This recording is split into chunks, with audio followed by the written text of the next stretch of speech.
In today's video, I am going to teach you how to download audio from Notebooklm.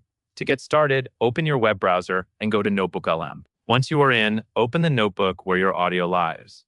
In this example, it is a notebook with a topic title, but the process is the same for any Notebooklm notebook. Take a moment to confirm you are in the correct notebook before you continue, especially if you have multiple notebooks that look similar. When the notebook loads, look through the main content area for the audio item you want to save. Notebooklm can display different types of content, so move slowly and make sure you are selecting the exact audio highlight you want to download. When you see it, click directly on the highlight. This is important because selecting the highlight makes Notebooklm bring up the right controls for that specific piece of audio. If you click outside of it, you may not see the options you need. After you click the highlight, look for the menu icon that looks like 3 vertical dots. This is the More menu, and it usually appears near the item you selected. Click that 3-dot menu to open a small list of actions.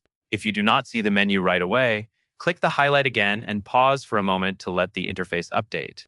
In the menu that opens, find the option labeled Download and click it. Notebooklm will then start downloading the audio file to your computer.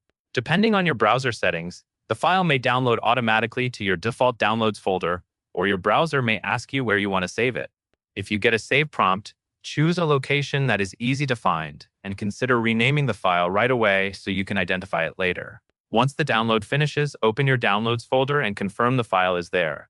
If you plan to use the audio in another app, it can help to keep all related files in one dedicated folder so they stay organized. And that is all there is to it.